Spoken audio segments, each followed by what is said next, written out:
Hello and welcome to Juicy Crimes. I am very excited to speak to our guest because it involves several things I love in the crime world, which is fraud, grifter type behavior on your part, stealing from people and lying and stealing from another, correct?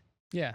And reality shows, YouTube, and even a Real Housewife connection. So this is going to be juicy. And welcome to the show, Ian Bick. Welcome to Juicy Crimes. Thank you. You two have a podcast based on what you did with your life. So let's just get into it. Let's just get into your life and how you came into my world, which is a YouTube version of MrBeast, which you are on a video right now that has over 100 million views. Let me just tell my audience about MrBeast because they might not know. You probably have heard about MrBeast. He's the biggest person on YouTube.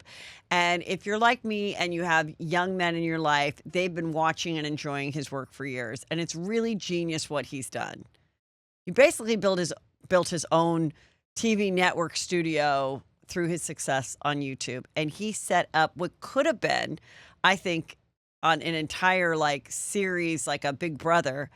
But we got to see it in 30 minutes where you and another individual go into a studio-built prison for 100 days and sees what's going to happen and who's going to win the money. And that was fascinating. Yeah, it's crazy that he actually built a real prison. Some people in the comments were like, oh, it's a green screen. No, he literally, in his field, probably cost him almost $2 million with everything, the whole production, a real-life prison.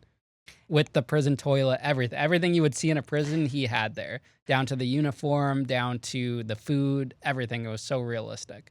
So what he did in this was really brilliant. He does game show type challenges in these long form, 30-minute videos. And he took a person who had already spent some time in prison, which is you, and another gentleman who, was living a very normal life, married with kids, but he was a actual prison guard. He was a cop. Oh, sorry, yeah, he was a police cop. officer at the NYPD. He was a police officer, Yeah. and older than you. Yeah, he was early 40s. And you, at the time, you're 30 now, so this was just a little while ago. Yep. And you guys either, one of you could get all the money, which is $500,000, or the other one could get it, or you could quit halfway through. You had, free will to leave whenever you wanted, but then you wouldn't get the money. Working together, not working together, getting along, and really, really well done and very interesting. So first, let's jump back to what puts you in the real prison, which would then make you eligible to be a contestant on this MrBeast show. Where did you grow up? What's your background? I grew up in Connecticut. I was born in Manhattan. My dad was a public schools teacher, then retired and got into catering. He did private parties he was pretty successful at it, and he still does it now, but I would grow up going to the Harry Potter premieres. He did stuff for Bill Clinton, the Rolling Stones. He had a very successful career in the city.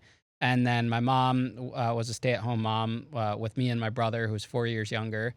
And we grew up in my dad's summer home at the time that they converted into our house where we grew up. It was a little private Jewish community, gated on the lake, and I had a very normal upbringing. I don't even think it's normal. It sounds like it was extremely privileged. Privileged to the extent that, are your parents still married? Yeah, they're still married. So already, to me, when you have two parents in the home raising you, that's the top of the privilege pyramid. Then you also have parents that are, a stay-at-home mom is a privilege. A dad that, had built a successful business on his own is a privilege. And you got to do these fun, perky things, living on the lake, all that. So where did it go wrong? So I got into some trouble in middle school. I was very anti-authority. It really starts in my neighborhood. There was a president and a vice president of our community. they would make these rules Of saying the gated community? yeah, they have like a whole board of directors. It's pretty So crazy. you're talking homeowners. Association started to piss you off. Yeah, As a and 12-year-old. yeah, as a teenager, they would say like you can't ride dirt bikes, you can't play paintball. We had a golf cart, like I couldn't ride it without a license. They had all these rules, and I was just very anti-authority. And so one night, me and my best friend, we vandalized their cars, the president and the vice president. We didn't think that it was going to damage their cars. We were just trying to take. What did you do? We took insulation foam and we put a little bit in the locks of their car handles, just trying to make it so they couldn't get in.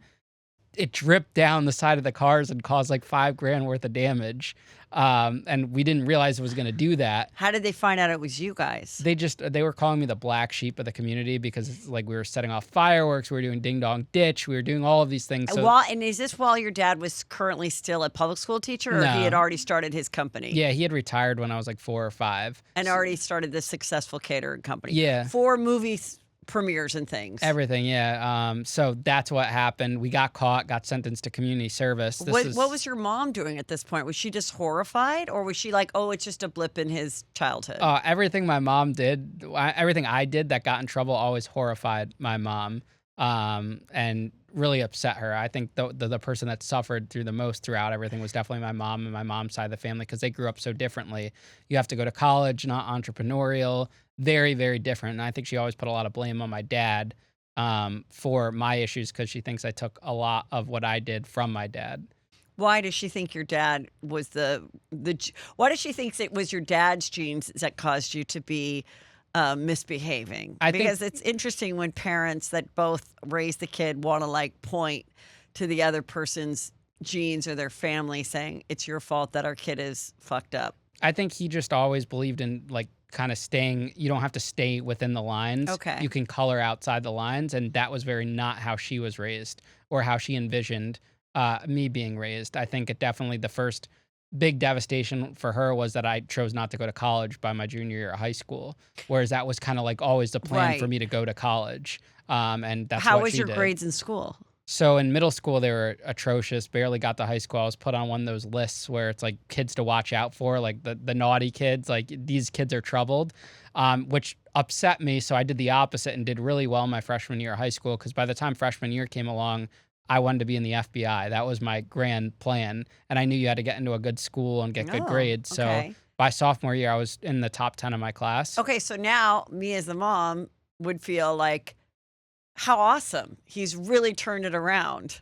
Yeah. So now at this point, your younger brother, so it's just the two of you. Yep, he's 4 years younger. So are you guys close? Is she afraid you're a bad influence, or is he totally different from you? We fought a lot growing up. Like we would always, so when my parents were gone and he was playing video games with his friends, me and my friends would like shut off the power to the house and take airsoft guns, and we would have airsoft wars inside the house. We were always at it. Like me and him fought a lot. Now he works with me and we're very chill. We're not like close, but we're like friendly with each other. I think this is where when people are like, I'm so sick of seeing these TikToks about boy mom versus girl moms. And this is the kind of stuff that does separate us as women raising children, is when you're a woman raising boys and they're doing shit like this. And then your friend has girls and it's just so much nicer. Yeah, I think my mom would have been happy with a girl, or just any kid that wasn't me at the time. But everything worked out in the end. But at the time, it was definitely frustrating. So things are going well. You're doing good in school. Then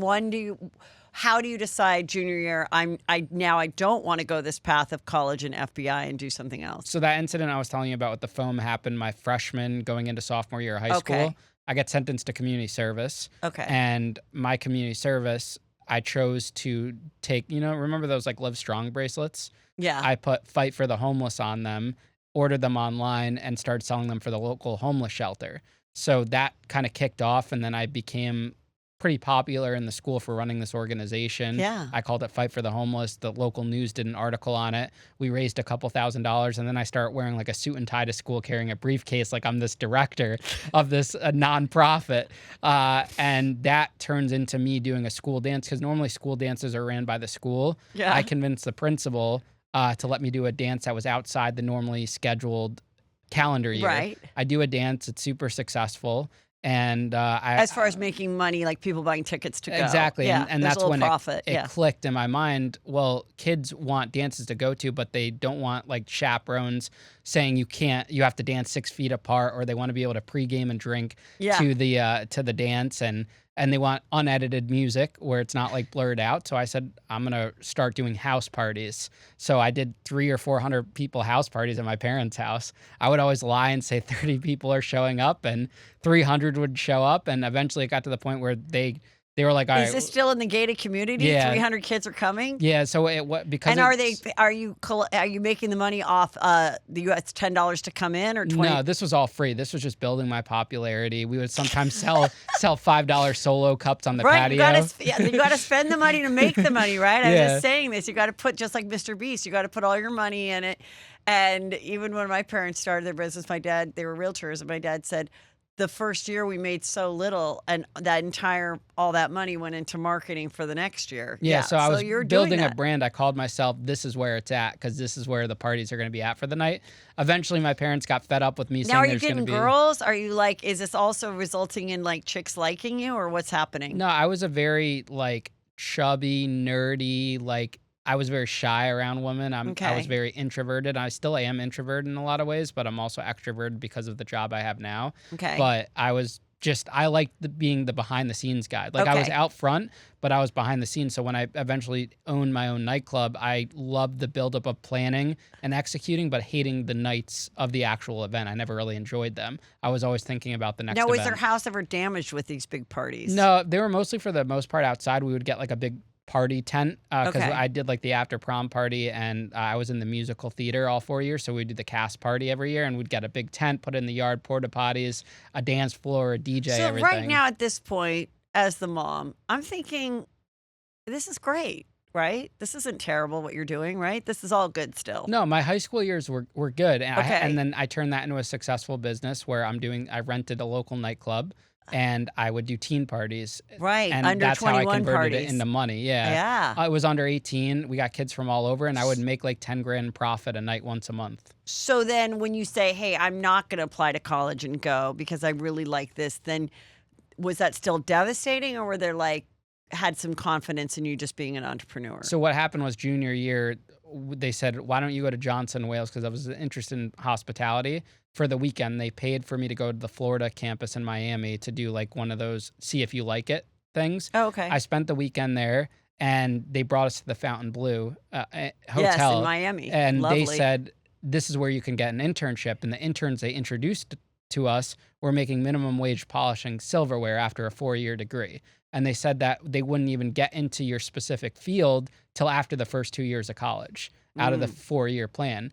At that point, I already had a corporate job working for this corporate center, helping them book proms and running banquets and stuff when I was 16 from that school dance. So I was already doing that and making more money doing that. So I didn't think that I Right. needed to go to college to do that. Would college have been great to learn about business and how businesses worked and everything? Yes, looking back on it now.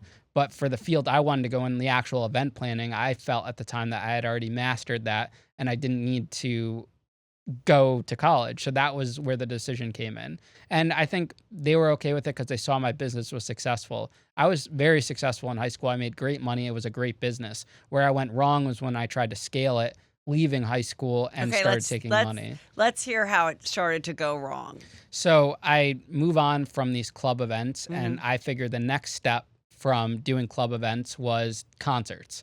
I wanted to book big acts, and I was able to book big acts. Like I've worked with Big Sean, Tyga, big names. And then when I owned a club, like Steve Aoki, the Chainsmokers, Blau, Zed's Dead, You owned a club, like you actually owned the property? I owned the business at a club. Okay. Yeah. Okay.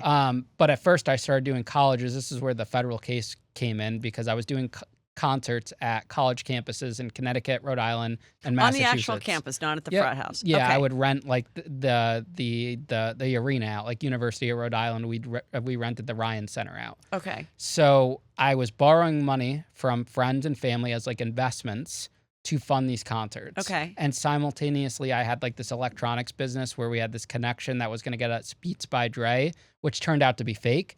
But we didn't know that at the time. Explain that. How? So we had this guy that we met that would give us Beats by Dre for $50. They retail for say $400, depending on which one they were. Mhm. So in my mind, if you're buying something for $50 and it's a $400, that's like a huge return. So I could promise people a 50% rate of return. And because we were dealing with product, a tangible product, I figured there's no way you can lose money because you'll eventually sell it, worst case at cost. So I would go to you and I would say, hey, let me borrow $10,000 and I'll give you a 50% rate of return back in 30 days because that's how I figured I would sell the product. So you would give me 10 grand and then in 30 days, I would give you 15 grand back. So that was one of the ways how we were raising money, and we structured them as loans. The problem was we took in all this money. This is when I was 18. Took in about $500,000 within that first month. And these are all just like from family, friends, parents. Like, who are you getting all these These are loans friends from high school. Some people that had kind of put in money towards the teen clubs and had made a couple grand that trusted me, and I had this brand kind of already. People were looking at me as super successful, and they were friends, and then they were parents of those friends, and people that would talk about it. So I take in all this money. Come to find out, the product is fake. The electronics are fake, and we never ended up selling any. So what ends up happening is So you never get a shipment of them, or you get them and they're like crap. They're not. We the got actual the first Drake. shipment, but then they were all fake. The eBay and Amazon accounts were getting shut down. Oh, okay. So we didn't actually end up selling anything. Got it. But I'm already taking in all this money. Now, aside from doing the electronics aspect, I'm also taking that money and putting it into concerts. The thing about the concert business is you're not getting a return right away. So I was borrowing money saying I'm going to pay it back to you in 30 days, but these concerts are 6 months out. So what I was doing was I was taking one loan to pay off another loan because I'm thinking just like you're refinancing a house with one loan to another. I had no credit. I can't borrow from the bank to pay off another bank. Let me just borrow money from one investor to pay off another one to float it until these concerts happened. I legitimately booked concerts with these people. The concerts did happen. The problem was every single concert failed horrendously. Why? The kids weren't going or what? It was a series of unfortunate events. Like, for instance, I booked Chief Keef and he never showed up. There was one scenario where the dean of the campus at URI said no buses were allowed on campus because there was another incident at another club and we lost like 2,000 tickets overnight. That was when we booked Tyga. We were overpaying for artists. We were kids. We didn't know what we were doing. And there was always so many middle people. Like, I was just like the financier, I guess. And then I would deal with the middle person that dealt with another middle person that dealt with another middle person. And no one knew what they were doing because we were all 18 and we're doing big productions. Things were over budget. And whenever I looked at a budget, I think one of my flaws was I was overly optimistic. So when I look at a budget and the venue can hold 5,000 people, in my mind, okay, we're going to make $200,000 if every ticket sells. But the concert business is not a guarantee. It's not always going to sell. Then you have bad weather. We didn't know about event insurance, artists not showing up, lack of ticket sales, lack of promotion. I hustled in high school. I was always a hard worker, doing the promotions, passing out flyers, doing everything I had to do to sell these venues out. Then I got too cocky and arrogant, and I'm taking all this money and I'm not doing the work behind it, and I'm sitting back like I'm this big CEO. And then obviously you add in like dinners, going to dinners, taking trips. We bought a pair of jet skis, which was like stupid, but we thought we had made it. That was like our big thing. That was like the big thing in the news article. Like, you hear about some of these fraud guys that they put their kids through school. They buy a plane, they buy cars. They're buying houses. My big purchase out of all this money was a $20,000 pair of jet skis, which the government like shredded me apart for. That was like the big thing. So we did stupid things like that.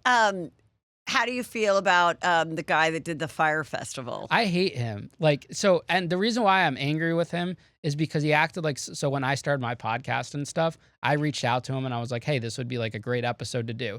He threw me through so many like the ringer he gives me his email to his assistant who gives me to another What's his person, name again? Billy McFarland. Okay. So I'm going through 3 different people, all for them to say he's not going to do it. So that happened. And then also it's just like he never booked a successful event. People compare me to him, but my events happen. We put on a good show. If you ask any one of our guests that came to the show, they got what they paid for. Yeah. The investors didn't get what they paid for, but the guests got what they paid for. It was always a good time. So what year is it when you're doing these big shows, but you're having these setbacks with talent, weather, the buses, the schools?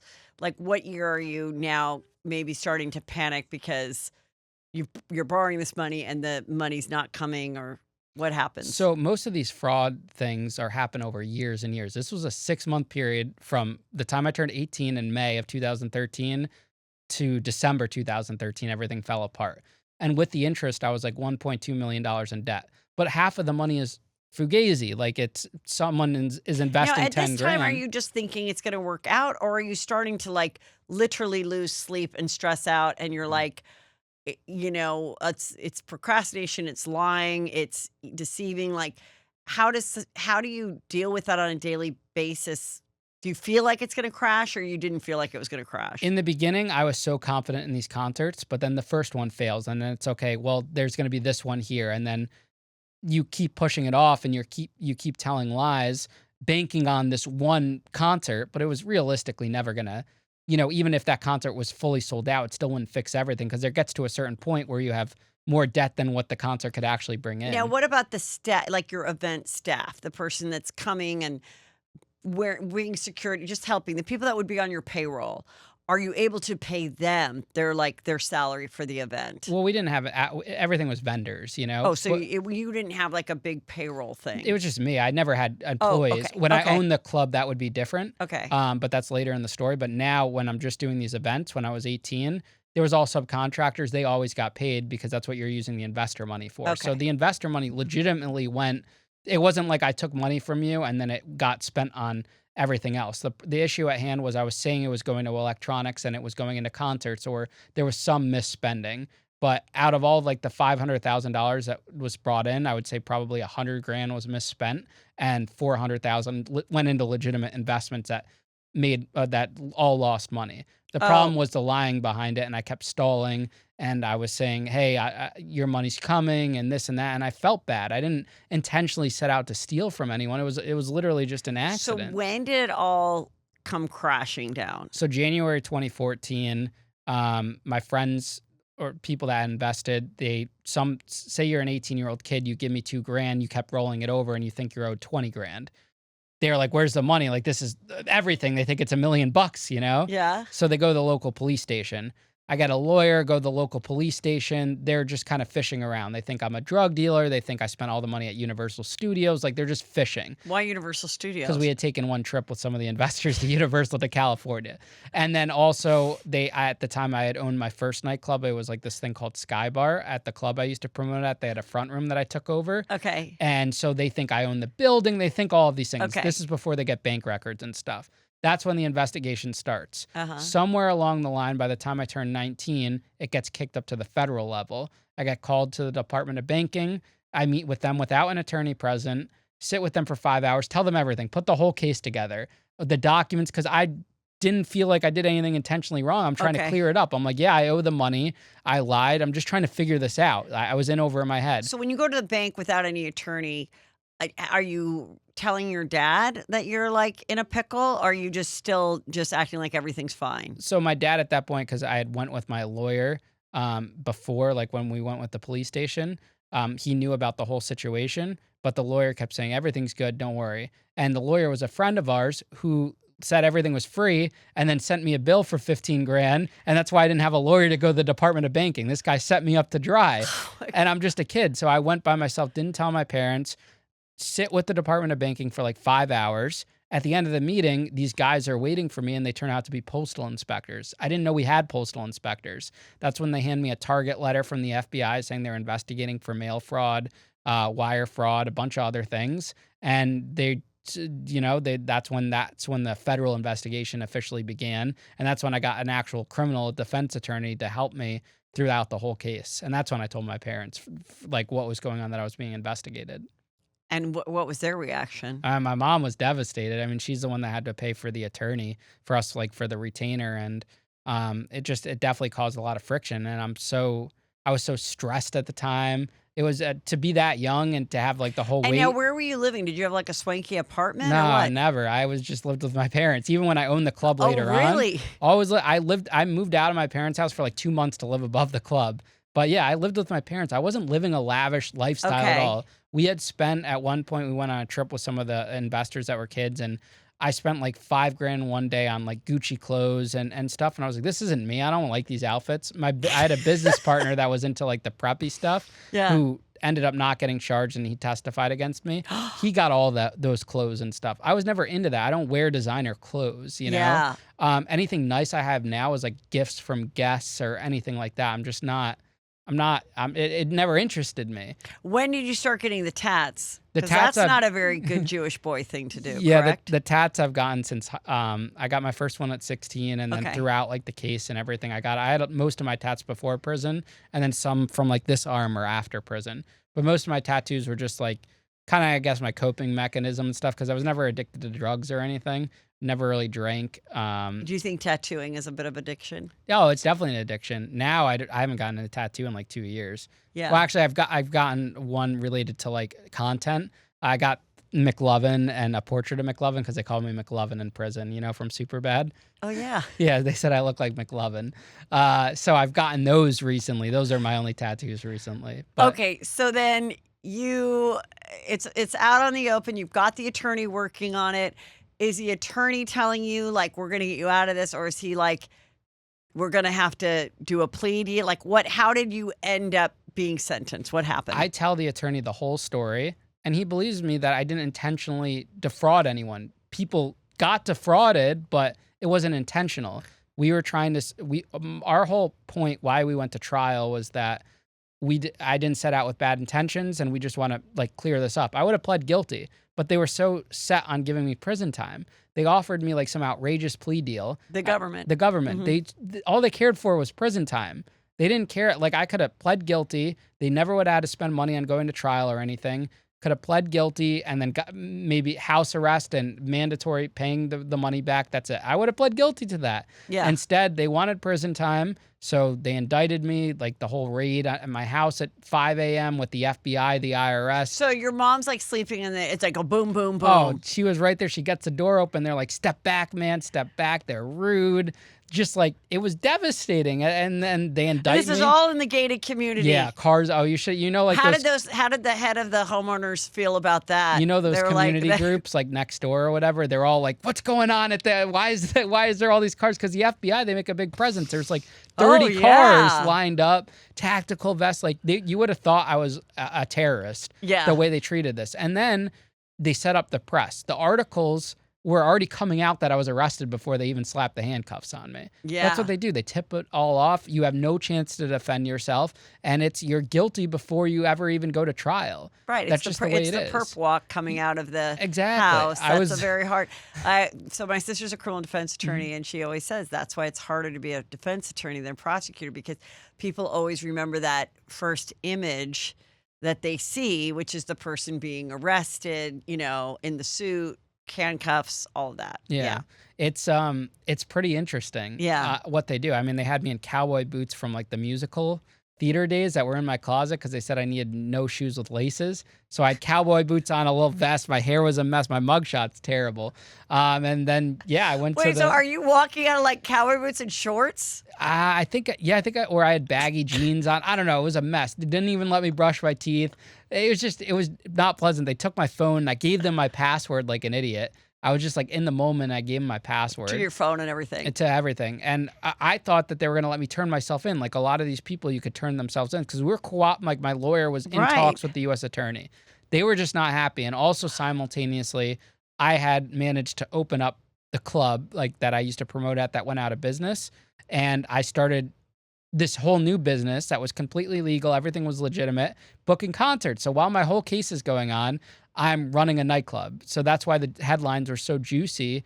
Danbury teen nightclub owner arrested for fraud, money laundering. And I'm doing big acts with the biggest DJs in the world. That is juicy. While I'm on trial. That is a juicy crime. Yeah, so they were into that. And the U.S. attorney kept trying to revoke my bond, saying there's girls running around in their underwear, drunk at the club, all of this. So I run this club with no liquor license, nothing, underfunded, taking on more debt, all through my trial up until the day my bond got revoked in 2016. So wait, when you get arrested that day, they don't give you bonds? I got bail. Yeah. Oh, you got bail. Okay, Yeah. so you're living at home waiting for the big trial. Yep. How long is the trial? Like, is it a jury trial? Yeah, I went to a full jury trial in the feds. It was almost a month long. I was in November of that year. And your mom and dad are there every day? Pretty much. My mom went. My dad was there every day. My mom went most days. I testified too for 2 days. And what's the community? Is the community on your side, or are they not on your side? And like, is it awkward for your mom to go and like walk around the neighborhood and like, I think it was awkward for my mom up until I became successful later in life, because I was just a small town. Danbury has like 100,000 people. Everyone's so judgmental. You should have seen like, I remember when I was eventually in prison, reading all the comments from a contraband cell phone in prison of all your friends or the people you thought you were friends with in high school, talking about, this guy's such a scumbag, I never liked him, like all of it, because the articles get shared. When one of your friends gets arrested now, it's all over Facebook or something. Right. They read every line in the article, they use all of that, and they just eat it up. And same thing when I first got arrested, and people were very mean and hateful. People that you, ex-girlfriends, ex-friends, everything. They're just so nasty. And like, they just take that side of the story. Yeah. Even when I went to prison, when I got out of prison, people would say, "Oh, I thought you were still in prison," because the guy, like in the article, it said I'm facing 120 years. That they just added up all the charges because each count. But people are clueless about what actually goes on in the system. So people would be like, "Oh, I thought you were still in prison." So you do get sentenced to how much? I got 3 years, so 36 months, and 1 year house arrest after, and 3 years supervised release. How much time did you do? I did about 27 months inside, then got released to a halfway house where I got on home confinement, and then supervised release was started in May of 2019. I did that for a year on house arrest on the ankle monitor, and then 2 more years just on probation. So did you go to quote unquote a white collar prison? So at first I went to a low security prison, which is everything from sex offenders to violent criminals that have worked their way down like points wise, because it goes off a point system. Everyone thought I was a sex offender in prison. They called me a chomo, like a child molester. Why did they think that? The way I looked, my glasses, I was young. There's no young white kids in prison for fraud. So they thought I was lying to them. So because when you think typical fraud guy, they're in their 30s, 40s, 50s with a family. Yeah. You're not 21 years old. I was 21 when I went to federal prison. So guys would say, "Where's your paperwork?" I didn't know about this thing called paperwork or anything like that. What do you mean? You have paperwork when you're in prison? Paperwork is showing like your charges, that you didn't cooperate. Oh. You're not a rat. You're not a sex offender. Okay. And I didn't know anything. I didn't know how prison politics worked. The only prison show I watched going into this was Orange is the New Black. I didn't watch Prison Break. Which is girls. Yeah, which is girls' prison. And I was actually watching that show. I finished the final season in prison. I was watching on my bunk. People in prison are so funny. They'll watch Love After Lockup from prison. They'll watch I know Cops, that show. Yeah. all of that. So yeah, I went to Fort Dix. That's where Joe Giudice was. I ran into him at the lunch line. Let me hear about that. What do they call him? Juicy Joe or whatever. Yeah. So I followed Teresa's case because I was from Danbury and she went to the Danbury low security prison. So I remember all the headlines, like everyone, going there in the morning, and her sentence was structured. So when she got out, Joe would start his sentence. Right. So I would see her in the visiting room visiting Joe because she was allowed to visit him when they were still together with the kids and everything when her kids were a lot younger. But yeah, I never really talked to Joe, but I was stood behind him in the lunch line. People treated him like a normal person, but there would be photos that leaked to like TMZ with him working out or something. I remember that famous pic of him like buff and stuff because everyone has contraband phones. And I remember when I was in the camp later on, George Papadopoulos from Trump's team was at the camp. So we were trying to take photos of him and sell them to TMZ. But the problem was he was only there for 2 weeks. So it was like headline news for a couple days and then no one cared about it after that. So as a young white boy, was your fear that you would get assaulted and, used as someone's bitch? Yeah, guys would try to extort me all the time because I was young, white, didn't ride with anyone. Like I wasn't in a gang or I didn't join. They call them cars in the lower security prisons, like the state you ride with. The biggest thing was I didn't know how prison politics worked. Did you think about getting a prison consultant before going? We hired a prison consultant when I was in prison to try to get me to a closer prison or a camp because we always thought I was going to go to a camp. My points That's were what set. Teresa calls it. I went to camp for a year. Yeah, so she went to an actual camp. Like that's where you hear club fed, a cushy like white collar joint. They sent me to a low security prison, which was not the cushy prison. The camp has no wall or no fences. It's very relaxed. No sex offenders, no violent criminals or anything like that. My points were 1 point too high, which I think was intentional on the government's side to not send me to a camp. But anyways, we hired a prison consultant. I think that a lot of them are scams, or at least back then. I've met a couple decent ones now, but they overpromise and underdeliver. We paid like $3,000. They said they were going to get me moved closer to home because there was no reason why I shouldn't have been at the Danbury low security prison. Instead, they sent me to New Jersey, which was 3 hours away. That's where Juicy Joe was. That's where Juicy Joe was. Okay. So we paid a consultant. He never did anything. They don't do anything. They're all, it's crazy. So did any guy try to get with you? Like in a sexual way? No. Yes. No, that never happened. So you would hear stories though. People would be like gay for the stay. Yeah. Where they say, well, actually, they don't even want to be called gay. Honestly, Yeah. like there would be like jacked shot caller type dudes that are hooking up with men, and if you called them gay, they'll probably stab you because in their eyes they're not gay. They're just getting off for the time they're there. They're gay for the stay, essentially. Yeah. But that would happen. But no, I was never into men or had any sexual encounters. I remember the first night I was in the detention center, I actually dropped a bar of soap in the shower. I was like, there's no way I'm picking that up because in high school you get like, the words are like, don't drop the soap. And that's what all the Twitter comments were when I got arrested too. Like, don't drop the soap. Because it's such a common term. Right. But that doesn't actually happen. But you literally did drop the soap. I did drop the soap, and I was like, I'm not picking that up. I was not picking that up. So do you think it's kind of an exaggerated thing that people that don't want to have sex with men unfortunately are assaulted in prison? Or no, that does happen against your will where they like, act like they're your friend and then lock the door and you're, passed around to 5 guys. No, it does happen. I've interviewed guys on my show about that. That's horrible. You heard stories. I had a male prison guard come on to me in a sexual way when I was at the camp, like feeling me up, like a male prison guard coming on to me.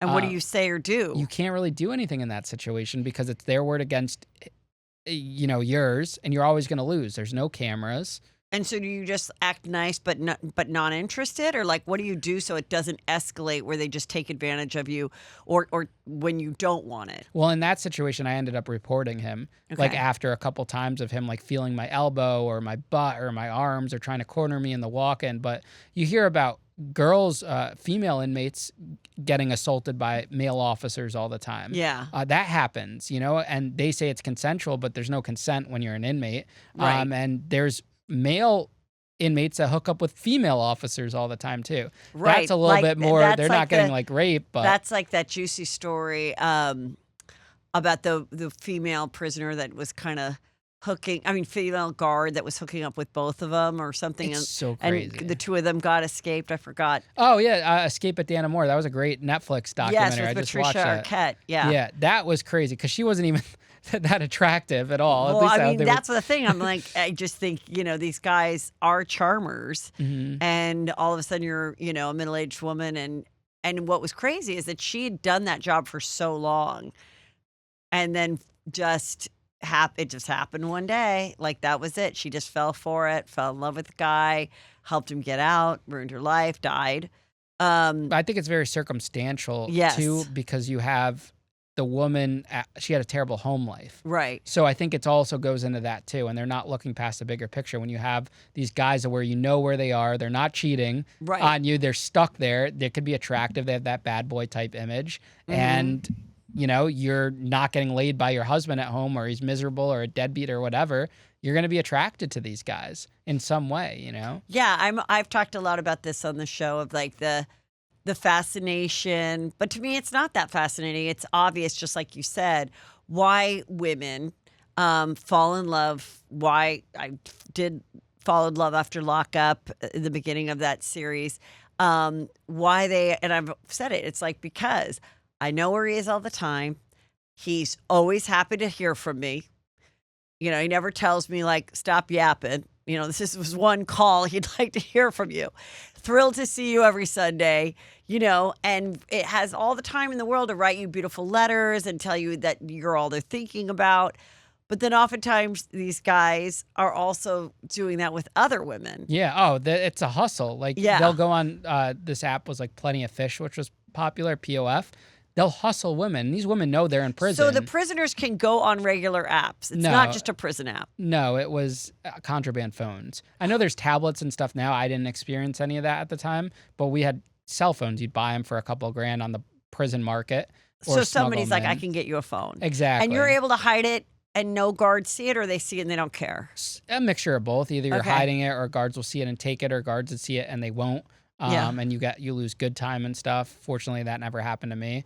But it also is reversed too. Like I was watching Love After Lockup recently, and you see these like guys from damaged backgrounds that are spending all these money on these women who are in prison. Oh, the other way, yeah. The other way around, that's too. And the women are hustling the men as well. Yeah, exactly. It's just so. Yeah, I mean, people crazy. are just so just need to feel like that love and that attention. And I think there are women that would rather go to bed every night knowing that in their mind there's this guy that's just pining for them behind bars. So it's not like they're single, but they know where their man is. And, and it's crazy. And especially when the crimes are bad. Yeah. You're like, I cannot believe this. But I'd like the serial killers. I don't understand serial killers are they murdered their wife. Oh, like I'm just, or the Menendez brothers, in which that one, the older one, Lyle, he's cheated on his last wives. Even getting married. Why are you marrying someone that has life in prison? I don't get it. And no conjugal visits. So it's not even like, every 6 months you guys have the sleepover in the trailer. It's nothing. That's actually happening in New York, which is interesting too. Which is what? The trailers. Like you could get a weekend thing in the trailer. I think that's a cool concept. I can understand having a relationship that way. Yeah. But even still, like there's so many other people in the ocean out here. So plenty of fish in the sea. Yeah. So, okay, so how did you once you were settled, you knew you had to do all these months, at least almost 3 years, or 2.5. You did about 2.5, right? Yeah. How did you set your mindset to make the most of it? I think what helped me get through my sentence was I moved to so many different prisons. Just like I had so much bad luck in the concert industry, I had so much bad luck in the prison system. The first time I got put in solitary for 3 months and moved was because I got caught on a cell phone on video getting choked out by one of my cellmates. We were just wrestling for fun, but they got into the phone, they saw the video, and they were like, do you need protective custody? The time these other guys were trying to extort me and trying to get me to pay them money and stuff. So I said, yeah, get me out of here. I'm ready to go. Spent 3 months in solitary. Now, what was that like? Solitary sucks. That's why I put up such a stink about it in the MrBeast video, because his solitary was even smaller than normal solitary. And those first, you'll never understand unless you've been through it, those first couple hours of that door getting shut and you have no movement. Solitary is way different than normal prison where you have time to move around. There's things to do. You're literally stuck in the cell for 23 hours a day, 5 days a week, because on the other 2 days, it's 24 hours a day. They only do rec 5 days a week for an hour every morning in another cage. They'll handcuff you to go take a shower, and they'll handcuff you. This is when you're in solitary. Yeah, 3 showers a week, 3 meals a day, no snacks. Lost a lot of weight. I was 280 pounds before prison. I was a big boy. Lost almost 100 pounds. In solitary over 6 months because I kept being in solitary. It's better than Ozempic. Yeah. They eventually moved me to Danbury, which was my hometown. So wait, when you're in the solitary, can you have a book? Yeah, you can get a book. Okay, so you could read. What did you do? So I read a lot. At one point, I was reading a book a day. I read the Harry Potter series. I read Wolf of Wall Street. I read a bunch of books. And so since you can't get out, the person comes and gives you your food, and you're like, here's this book. Could you bring another one back? So you get the book cart once a week. So if you get in there on a Tuesday and the book cart already came, Monday, you're kind of out of luck unless you have a good cellmate who has books. Okay. Because your people could still Amazon you books. You could still get that, but it takes a few days and you have to send a letter out and it's a long process. So someone that has the people giving them money, they can have books purchased, owned, but the other people are sort of depending on the library system. Yeah, or people will pass around books too. Okay. Sometimes you'll get a good guard and you'll say, hey, can you have so-and-so send me a book? And most guards will do that, Okay. Or in Danbury, the solitary had the bars. Alcatraz kind of, so you could fish the book. You would tie the book up to a sheet and send it down the way or people would pass it cell to cell. But some solitaries are the solid door, so you can't pass anything through. And then what was the visiting like? Visiting, you get visits once a week. When you're in solitary, you're in orange jumpsuit and it's limited to 2 hours. When you're not in solitary, you can get a visit every weekend. Some places that are at a higher capacity, it rotates, I think, every other weekend, depending on what category you're in. But at the camp, you could get a visit every weekend. I think it's Friday, Saturday, Sunday, Monday, or Thursday, Friday, Saturday, Sunday, something like that. It's like 4 days or 3 days. But you of can only options. go and see people one day, one time. No, so like some guys that would hustle women would go onto a visit at like say 12, leave the visit and have another visit coming at 3, which was crazy. There would be instances where you'd see a guy get called for a visit that had no idea he had a visit coming, and it would be like his other girl that he was hustling. These guys hustle girls all the time For the money on for the books. money. They'd say, "Hey, baby girl, can I get $100?" You know, and then hang up, boom, call the next one. And then what the money that you get on the books, is that like the ramen food, the better, like the bean burritos? Like, what is it? It's just the better food. You're buying commissary items. You could get shit. I mean, it's like a supermarket. You get like Doritos. You get like Hostesses. Like you could get soda. You get a Ben and Jerry's ice cream on your commissary day. Get all these things. Granted, they're marked up. Get a MP3 player, like those little SanDisk MP3 players at Bed Bath & Beyond for $20.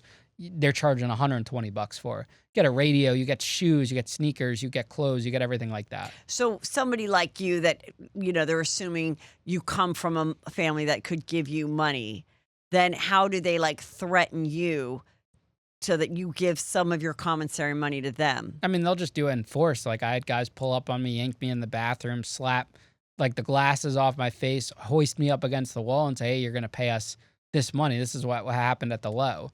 And what would you do? Well, in that case, so I ended up like kind of paying for protection, where I had the biggest guys from like the New York car gang or whatever kind of look out for me, and I gave them commissary every week to make sure no one bothered me.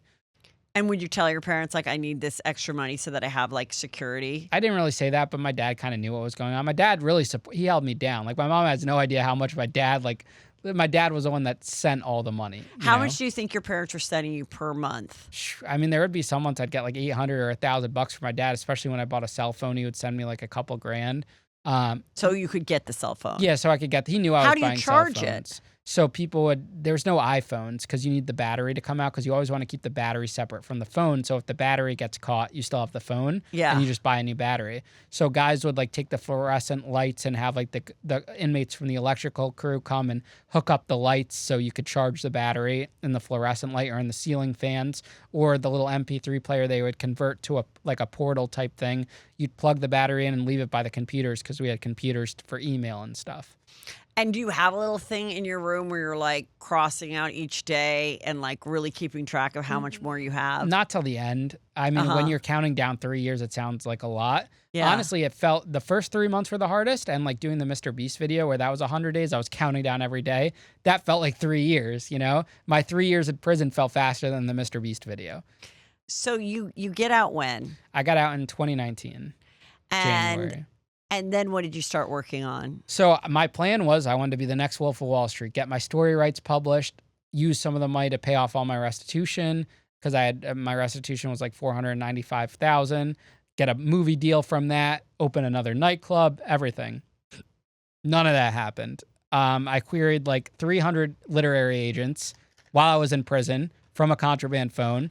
I had hired. Were you writing your book at? I wrote like 3 chapters. Uh-huh. And then I had paid someone to like help me type it up or whatever. And then I had like a writing agency that I paid a couple grand to help me with the query letter. Sent that all out. Heard nothing. Got out of prison. Sent them all out again. Heard from 3 people. Sent them the first couple chapters and then never heard anything again. So that was. That kind of like killed my dreams on that. And that's when you're like living in the rehab place? I was living at the halfway house. And then How was the halfway house? Worse in prison. If I could do this all over again. That's what Sherry Papini said. Yeah. She said the halfway house in Oakland was worse than being in the prison. Yeah. If I could do it all over again. Why are the halfway houses so horrible? A lot of them are for profit, so they're trying to make it so they have to keep their margins well. So the food's worse, the food's skimpy, they're run down, it's low overhead. And I think the biggest thing is your staff. Your staff, they're paying minimum wage to, and they need like college educated kids that look like a case manager or a counselor. I went through 3 case managers in a 4-month period. They're looking at it as a stepping stone to get the real job they want for like experience. So they're looking at us as like guinea pigs. They don't care about us. There were case managers younger than me. I was like 23 or 24 at the time. These were people that were 21, fresh out of college, 22. They didn't even know how to deal with individuals like us. There were so many rules, way more rules in prison. It's designed to fail. And these aren't rules that the federal government's making. It's rules that the halfway houses are making. They were very petty. The curfews, everything. It was so silly. Have you followed at all Todd Chrisley's journey? Yeah, I have. And everything they're doing, I think, is pretty important about kind of exposing that the prison system has to be It's so corrupt, revamped. But I know, like, in a guy like Todd Chrisley's case, he got special treatment. Yes, of course. Because yeah. I saw how they treated the celebrities that came into prison. Like, they would literally Tell me shut how they them. do it. So, like, George Papadopoulos at the camp. I think Todd Chrisley went to a camp. I'm not sure because of how much time he had. But I know for George, you would barely see the warden come up. The days leading up to it, the warden was there every day. They were talking to inmates, answering concerns, because they knew TMZ and all the news reporters were going to be outside. They make sure everything's good. They take care of you. They're giving you extra time. Anything you need, you know? And then the days when he first arrives, it's a ghost town. They don't want you coming out of your cell. They don't want you going out in the front like the place is on lockdown. They roll out the red carpet because they don't want any bad press. And as soon as the press dies out, everything's back to the way it was. It's all a show, you know. They don't want anything getting out when you have a high profile inmate like that. But you don't think Joe Giudice got? I think he did in the beginning, but by the time I encountered him, he was already 3 years in. Like he went home like a year, I think, after. So it was adjusted. Then you'll have outbreaks like the TMZ article and stuff like that. But in the beginning, I'm sure he was treated like royalty. Any celebrity that goes to prison. I mean, look at how many of them get to self-surrender and everything. They're treated very well, and then when time adjusts and the press moves on, then everything's back to normal. Wow. But it's all a scam in a way. It's all smoke and mirrors. And, you know, I'm sure they rolled out the red carpet for him, and he had a vastly different experience as a white male than I did in prison. So, because he was famous and he was famous. Yeah, exactly. And so the horrible halfway house is done. And then where do you go? I got a job at Whole Foods. This is when I start supervised release the first year on the ankle monitor. And I got a job at Whole Foods because I had gotten a job there before prison to try to pay restitution, look good for court. I had applied to like 100 places. Not even Red Lobster would take me as a dishwasher. Because you had it, because you were a convicted criminal. At that point, I was convicted. All the press, there was so much negative press, and they just didn't want to hire me. But the Whole Foods people, because they personally knew you from before? Or? Yeah, and my crimes didn't count against their system or whatever. And what I found out too is most places don't. So I have federal crimes. A lot of places do state background checks by state, and I only had a misdemeanor on the state, or federal sex crime cases, and I didn't have any sex crimes. So I passed a Whole Foods background check, and in 3 years, I worked my way up from a hot bar cook making $15 an hour to the team leader of prepared foods department, running the deli, the hot bars, the salad bars, the everything, making $33 an hour. With overtime, I was going to make over $100K before I left. And I was helping them open new stores. I ran a team of like 40 people, rose through the ranks. COVID really helped me move up. And at that time, are you living on your own then? Or yeah, I was parents? able to get good credit, get a car, get a dog, had a girlfriend, get an apartment. I moved out very quickly. And then because you had to pay restitution, was it a portion of your check that came out all the time, or you did that on your own? So the judge ordered $1,000 a month, but when you're living on your own, it's kind of not feasible working at jobs. So I was paying a few $100s a month. I didn't really start paying major restitution until. And did you still have to go to like a probation officer, or? Yeah, so I would check in. I was on like the lowest setting or whatever, but then COVID happened. They weren't coming around at all. Yeah. I was drug tested in the beginning, and then my probation officer was chill, and he realized I don't do drugs. Yeah. And I was just working. When I first got out and started at Whole Foods to support the apartment and stuff, I had 2 jobs. I would work at Whole Foods from 6 a.m. to 2:30, then go to a pizzeria and make pizzas till like 11 o'clock at night. And then I would drive Uber or DoorDash when I lost that job during COVID. And then I always had the job at Whole Foods, and I was grinding. I've always been a hard worker. So then how did you decide to apply to this MrBeast show that just came out? So what happens is in 2022, one of my friends that was the videographer of the club said, Ian, you're not going to work at Whole Foods your whole life. And at the time I was so dedicated to Whole Foods. This is my career. I'm going to be a store manager. Everything's great. But he painted the picture of like, you're an entrepreneur at heart. You're creative. And also corporate sucks. Working for someone else sucks. it never ends, especially in the restaurant business. You're putting out a fire every day. When you have a team of 40 people, call outs, personalities, everything, the hot bar getting destroyed from customers, like everything, it just builds up. So he said, why don't you start sharing your story about the nightclub on social media? Because COVID had exploded this world of TikTokers and YouTubers talking about prison and all of these things, which I knew nothing about. And so I start making these like very cringe videos, me talking about my experience. At that time, I had like an HBO documentary that came out and a Vice documentary that came out. Just about you, or you're just So I was a part of a 10-part series where each episode featured someone different. That was on HBO, and then Vice did like a 10-minute segment. So one episode was on you? Yeah. Oh, okay. It's not on HBO anymore since they merged with Discover, but the story ends with me just getting out of prison working at Whole Foods. Okay.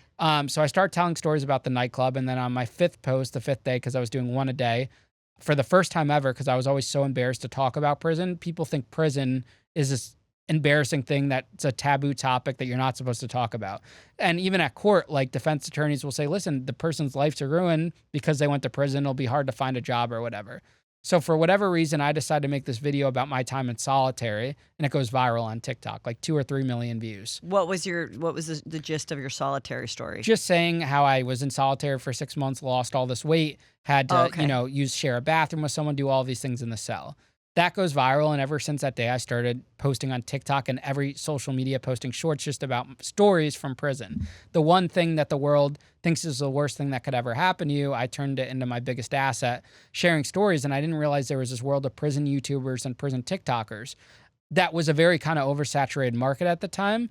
But I'm not people necessarily filming within the bars. It's once they get out. Exactly, just telling their stories. Where I fit in was the way I looked, this McLovin type individual, with the glasses and stuff, saying I was in federal prison, but not that I was some hard shot caller, but that I paid for protection or had all these different stories from my perspective. Yeah. And the following grew. And so within a few months, I had about 100,000 followers on TikTok, a few thousand on Facebook, a few thousand on YouTube. And I said, I'm getting burnt out sharing my story, because I literally was just in my car 4 or 5 times a day making clips about my story. And were you at least making a little bit of money from these? Making no money. Okay. Because at that time, the TikTok creator program had dried up. Yeah. Facebook, I was making some money, so I maxed out my credit cards when I quit my job. I was doing DoorDash, Uber, had an OnlyFans for a couple months. You did an OnlyFans? I did OnlyFans, yeah. Like who was your audience? It was all males that were interested in. And what kind of stuff were you doing on OnlyFans? Just like personal stuff, like feet pics, just like body pics, just whatever. I made Did you show your wiener? I did. I showed the wiener. Would you do videos of you like masturbating? Private videos. But I made like 10 grand, 10, 15 grand in a month. And would you talk sexy to the guys? Yeah, but that was weird. That's why I gave up doing it. I was like, I'm not gay. I don't want to do this. Okay. So. But you made some money. I made great money. And I only had a few thousand followers on Instagram. I always think I'm like, now with all the following I have, I'd make so much money. But I can't do it with like sponsors and stuff. Yeah. Can't actively do that. And I would probably need someone that's gay to run it. So I'm doing all these things, not making any money. And then I get the idea for the podcast. And I start the podcast called Locked In with Ian Bick. And when did you start that? That was in January 2023. Okay. And I start interviewing other people that went to prison was kind of my concept. And it was very cringe at first. I didn't know how to interview people. Yeah. Kind of learned along the way, went from 1 episode to 2 episodes a week, eventually to 3 episodes a week. And now I do 5 episodes a week. And it just started to grow. And I'd have all these people come on and share their stories. And I got better at interviewing. Now we have about 1 million listens a month between Spotify, Apple, and YouTube. And it's growing rapidly, and I'm building a brand around it. And I have everyone from law enforcement to ex-criminals, to ex-addicts, to attorneys, to corrupt FBI agents, to anyone that's been involved in the system, victims, whatever. And they come on and share their story, and it's a really cool format. That's when the MrBeast team reached out to me this past February. A casting producer saw my prison stuff. They said they were looking for someone that was in the prison space. I didn't know anything about a cop being involved, that it was going to be a 100-day video, nothing. They don't tell you anything. Yeah. And I got casted in it 2 days before I actually went. They said, hey, you're in. They're very hush-hush about anything. I didn't know anything about it. I just figured it was prison-related because of who I am, that I was a prison content creator. Why else would you want me? Never watched a MrBeast video up until they actually said you're casted. And then I stayed up with my friend. I mean, yours was the first one I watched. Yeah, and then I stayed up with a friend for almost 48 hours straight. editing the 70 episodes I had stored already pre-recorded. Oh, of your podcast. Yeah, because so that you could have stuff to put out. Everything came out while you're gone. While I was gone. So there were some people in the comments saying, "Oh, it's fake," because he was still actively posting. Yeah. I had it all scheduled, and then my friend ran my social media. Got it. Because one thing I knew was I wasn't going to risk everything I built for this video, no matter how much money I made or the exposure. Right. It wasn't worth everything I built, and I made the right decision because it all worked out. So where was this prison thing that he built? It was in North Carolina. He has a big plot of land and studios, like huge studios in North Carolina. It's really cool. He's super professional. Everyone's great. Like, it's a great experience. And they're just really good. They're just that. I've worked in TV, and I think they're better than TV. They have a lot of former TV people working there. I'm sure. I mean, they have to for how well it's done. And TV's kind of drying up in a lot of ways. So a lot of these guys are migrating to him, and it's a good experience. Like, you'll see some people that talk negatively about him, and it's all because they've just heard rumors or whatever. He's legit. Everything's legit. He is so legit where it's like, if it doesn't fit the video, if there's not a way to introduce it into the storyline, it's not happening. It's not like when the cameras weren't rolling, we were on our computer or phone. I did not use a phone the whole time except for when on day 80, he let me make a FaceTime call to my parents, which wasn't in the video, but he did that because I kept complaining. I was like, come on, Lenny got the visit. Can I have a call? So what this video is really cool because it's like the two of you are, from two different worlds on many things. Like, you have this privileged background, but you're the criminal. And he has like a working class background and he's the cop. Yeah. And he's married with the 3 kids and you're single and you guys have to banter and bargain with each other about things. And one of the first things is that you're sharing the room and he's a snorer. Yeah, that was real. And I've heard that about whether you're in the Teresa type camp or whatever, that you hear women crying and you hear this crying, snoring, and that like not being able to sleep in prison is the real torture. Is that true? Yeah, I would say so. And like when I was at the Fort Dix, it was 12-man rooms, 6 bunks, no AC. It's hot. You're on the top bunk. You're hearing farts, smelling farts. You got snoring, everything. When I used to snore, because I would snore a lot, my bunkie would hit the bottom of the bed to get me to wake up. It's just a lot, especially when you're in solitary and it's 2 people and they're snore or they're gross or whatever. You had to have some guys that wouldn't clean themselves or anything like that. But the hardest thing about the MrBeast thing was that there was nothing to do. We didn't get a book till day 30. Yeah. Like, that's the hardest part. Rec was only an hour a day. Did they have therapists like on call and like you really like we're going to have a mental breakdown? So we actually, you would get on a call with the psychologist, that because we went through a big psychology screening beforehand. He's the one that gives the final approval. But once a month, every 30 days, they brought in doctors and they brought in psychologists for a phone call. So that's all happening. They care about your mental being. If I said like I'm not having, like if I'm mentally off or whatever, they're going to address it right away. So they're very good about that. That's the professional aspect. But other than that, everything. Do you think there was someone watching at all times just in case someone got to a desperate spot? The production team there's round the clock people on the cameras. There's 30, 40 cameras. You're mic'd up all the time. And they have to take notes because you got to think it's 2,400 hours of footage condensed to 30 minutes. And for what is amazing is, so like last night, I was with my son, who you met, who works with us. Oh, that's your son? Yeah, he's my son. Yeah, and I go, come on, let's watch this this documentary, and he's like, how many are there? And I lied, and I said, it's just one. Because he's like, why is everything drawn out so long? And he goes, Mom, I'm telling you, next time you want me to watch something, I have to come in on the second episode when it gets good, and you just have to fill me in because this is torture. And I'm like, I'm sorry, but then he was right. The second episode, it was 2 parts. The second episode, I was like, okay, now it's getting juicy. So to watch that, I was like, yeah, if this was on network TV, it would have been spread out among 8 episodes. Mm-hmm. And we don't need to see it in 8 episodes. It's that's also the genius of MrBeast and YouTube and things like that. It doesn't have to be so, and I think it was Conan O'Brien who first made a joke about how these documentaries that we're all watching about now do not need to be they're so extended to this many episodes. Just fucking get to it. I will say what was good was the unknown number one. I just Oh, watched yeah, that. yeah. That was the first series in a while. I watched every episode. Well, I loved it too, and that was fun because I made Drake watch it, and he didn't know. Now I know every story that's ever happened in the last 30 years that's juicy, Mhm. so it's very rare that a doc will start and I don't know who the perpetrator is, or I don't know in Dateline.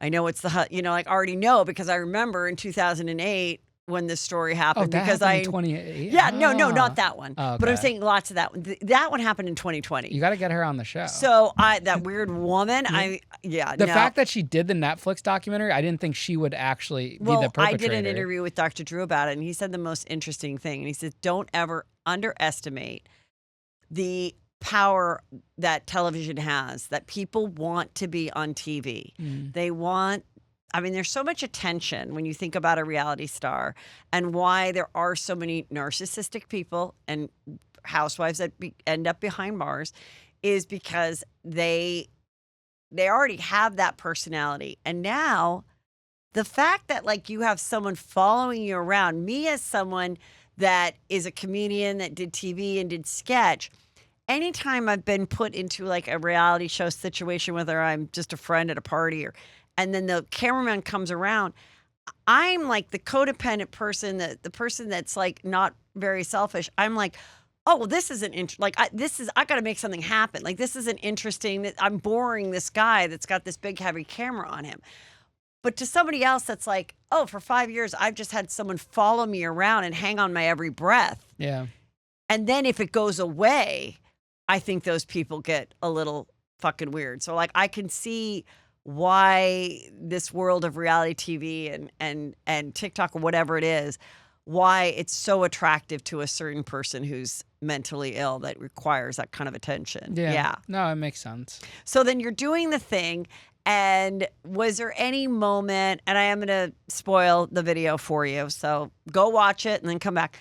Was there any moment where they give you these challenges where you could kind of fuck over the other guy or stay working together for the majority of the money? Was there any time that you really thought, fuck it, I'm just going to take the money? Or did you see the big picture of whether that's God rewarding you in the afterlife or just America liking you? So, I mean, I think anyone in that position is going to think about taking all the money. Yes. And I thought it's the idea of if I won the lottery tomorrow, what I would do with it. So it was one of those thoughts. I wasn't going to win the lottery, so I knew I wasn't going to actually end up taking it. And the money was $500,000, but it was a little bit I would have less took because you had, 480. because you had gambled. Not gambled, but you had done some Spent. challenges. And there's so many people that are like, I would have taken the money. You try spending 100 days with someone, you're not going to screw over the person. Now, if it was a week, maybe even 5 days, yeah, I'm taking the money. It's a competition. We gave up a few days of our life, but spending 100 days, he equally deserved his share as much as I did. And the only reason why, if I would have hit the button, it would have been because I couldn't stand solitary, because I had voiced, like, I don't want to do solitary. Again, I don't like this. I would have hit the money and sent him half the money. But then they wouldn't have put that in the video. They would have castrized me, and it would have hurt my following and my platform. So I did the right thing by hitting the button. But it was never a thought to screw him over. I never would have screwed him over. We built a bond and a friendship. And I think that really, one thing about Jimmy and MrBeast is that everything has an arc, like a storyline. He showed it's greater than just a money or a challenge. There's an actual story to this. And whatever trolls have to say in the comments or whatever that can't see that aspect of it, he did a lot of good with the video, and I think it really showed the narrative of who I am as a person compared to what like the news or the government or whatever was saying about me. Like if I was really such a bad guy, wouldn't I have just taken all that money or just anything in general? Because had you taken all the money, which was $500,000, versus having the choice of possibly splitting it, and you were pretty confident he wasn't going to fuck you over. I knew he wasn't going to hit it. Yeah. And then your restitution would have been over with. It would have been all gone. And but what I also think is what I was explaining after watching it when we were talking about it with my son Drake. I was like, see, but the thing is, what's really fascinating about the whole thing, which people really need to live their life like this today, is the world is watching. Meaning the world is watching the YouTube video. So you're right. If you would have screwed him over, yes, you would have gotten this extra couple $100,000, but then you would have been hated and canceled and not been able to make lemonade out of the lemons, and see what else you could do. And I think that's like a really important thing, is that you should always be living your life like the world is watching, because in the world that was so quick to cancel somebody a few years ago, and maybe they were canceled, they are able to come back. And I feel like the break is shorter and shorter. Like, because people forget and they move on to something else. And also the power of internet cancellation is not where it was. Oh, it's way different now. Way 5 years, 5 years ago. People are tired of it. So you should try to do the right thing and build, and do the right thing for all the reasons of like the universe rewarding you, but also just, who would want to listen to your podcast? Who would want to follow you after that? And even if you, gave them the money, afterwards, it's like it wouldn't have the power of like just doing the right thing in the moment. Yeah. Do you guys keep in touch? Yeah, we talk all the time. I had him on my podcast. I went on his. Where does he live? He lives in Long Island, not too far, about an hour and a half from me. On the East Coast. Yeah, on the East Coast. So yeah, he's a good dude. He's starting getting into content. He's doing his thing, and he's a good guy. We stay in touch all the time. Yeah, he supports me. I support him. And that's like a lifelong friend there, after that. But I know I did the right thing, and I wouldn't change the outcome of it at all. Yeah, but there was parts where you guys got they bring in an older TV with like a VHS tape. Oh, that was terrible. And what were some of and they said you could watch these movies, but only 1 hour a day. But it's these movies, the choice of these movies, which it looked to be about like, 20 or 30 of them? Yeah, one of the jokes I said was it would take us a week to watch the Titanic. Yeah. And so what were the movie type choices? Did they interest you? There was a lot of great movies, but they're all just on VHS tapes. That we would have taken that deal had it not been an hour a day. Yeah. At least it needed to be an hour and a half. We were negotiating with him, which didn't make the cut. We're like an hour and a half, hour and 45, said an hour and 10. We got him up to. Like, no way, it's not worth it. And what would you give up to have the TV? $30,000. Oh, okay. So, at that point, I was saying to my son, I'm like, when my dad he was in World War II, and when he was only 20 years old, and he said they had to take, the military ship all the way from Japan back to San Diego. And they really only had like one movie, and they'd watch it over and over again. And all the guys learned every line and would act it out. And my dad was like, became like the lead in the play. Like, so I was saying, like, I always thought if I have ever had to go to prison, which I've thought of, I mean, it's weird how much I've thought about it, why your story really interests me, mostly just because I'm like, I sleep with like 8 pillows, and I'm like, I don't know how I would have like one little pillow. Yeah. I have a side pillow, like all this. And, but I always thought, oh, it would be scary. These women would probably still hate me. But then I'm like, I would learn to like impersonate the guards and like do funny stuff. So I was like, in that case, I would have been like, okay, depending on what the content was, like I could watch. If it was a whole series of Sex and the City from beginning to end, I would have definitely been like, we have to do it. I will act it out. I will learn every line. Like, I think that's how I would like survive if I had another person. Yeah. I would just be like, I will entertain you in every possible sense of the word. Yeah. And so that part I thought was really interesting. And also, when he's like, I need the library time because I need to read my Bible. And you're like, well, just because I'm not religious, that doesn't really seem fair. And then I thought the same thing. I'm like, why don't you just go and read something fun and juicy and then just tell him about it, Yeah. and entertain him that way. Well, that's why we came up with the idea to steal the books. That was kind of like our plan when he gave us that time. Yeah. I think what have made it, like, I think Jimmy's mistake was he gave us time to think about the decision, where like he disappeared for a few hours and came back. So we concocted a whole plan about I would take the library. I would go in, steal all the books for him. That was the plan. And then we faked that beef, me and Lenny, to trick Jimmy. Yeah. So we just faked an argument. They thought we were going to quit. This was day 30. We're fighting with each other, which looked very serious for like 3 hours. And you could feel the tension in the room when Jimmy came in. So they were shocked when it unfolded. Yeah. And then my son said there was another video that he did, and I don't know if you're familiar with it, kind of a similar concept, but it was a bunker with a man and a woman. And Drake said that the woman was so annoying that the guy just said, forget it. Yeah, I guess that was really legitimate and whatever. There, I talked to that guy now because a lot of so you're in when you think about it, there's probably like 800-day MrBeast contestants in the whole world. Yes. So we're kind of like this Nick community now. Right. So they all follow each other and stuff, but there's really not that many. There's only a few of us. Right. And he has them back in other videos and stuff like that, cameos and whatnot. But it's a very tight-knit community. But yeah, that was all real. I talked to Susie from the White Room, that trap video. So I'm getting to see a lot of them. So the girl that was so annoying, what made her so annoying? I guess she wasn't helping with cooking or cleaning. Like there was a point in the video, like I stopped sweeping. Like I was like, I don't care about cleaning the cell up. Like it kept getting dirty. We're in a field. There's bugs everywhere, you know? It's like, I don't care about this.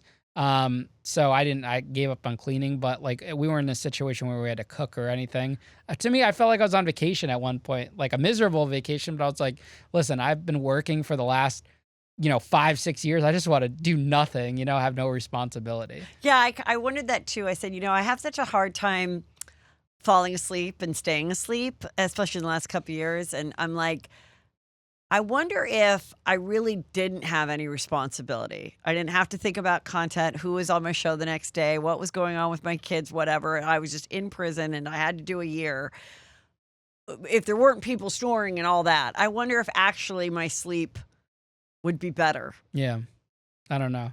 I know my sleep got pretty messed up because my sleeping schedule changed and stuff. Yeah. So it was harder to get to sleep. But when I got out of there, I was up for 48 hours straight just on adrenaline, just so excited. Oh, yeah, I'm sure. So excited. Just to be like out and that you had the money. I was and like so excited to be out of there. And then what was the turnaround from filming it to when it got put out? So we wrapped June 9th and it came out August 16th. But there's some videos that come out very quick. He just had a bunch. He filmed 3 100-day videos at the same time, like the weight loss one. We saw the gym where Maj from the weight loss was filming, so we'd go out there and wave to him because that was across the field. The airplane video that came out before ours was filmed at the same time. So things like that. He's always filming videos. He's going around the world and filming. Yeah, that's so cool. Well, thank you so much for coming. This was really fun, and I'm so glad that things are going so well for you. Thank you. I appreciate it. And is your mom a little more relaxed now in her life? Oh, now she shows me off to her family because, like, if there's celebrities like I interview that, like, her family knows about, she'll send it to them. She shows, like, the MrBeast thing, like, she's proud of everything. And I think that, like, there was a good moment like this July. We went out to dinner for her birthday, and I paid the bill. And to her, that, like, meant a lot. And so she's been able to see the success that came from the worst thing that could possibly happen to anyone. Yeah. So now she's, it's good. It's a lot of positivity, and she sees the support and love that's around me now. Well, that's good. I'm so glad your family's still intact and lovely. And tell everybody where they can follow you and listen to your podcast. Just going to ianbick.com. I have everything linked together. It's pretty simple, and that goes to Spotify, Apple, YouTube, everything. Well, awesome. So great meeting you. Thank you. You too. Thank you. Thanks. Everybody, go make sure that you have subscribed to this, that you share it, spread the word. Juicy Crimes is the new podcast where it's at. Juicy Scoop, of course, every Tuesday and Thursday, and everything's at heathermcdonald.net. Thank you so much.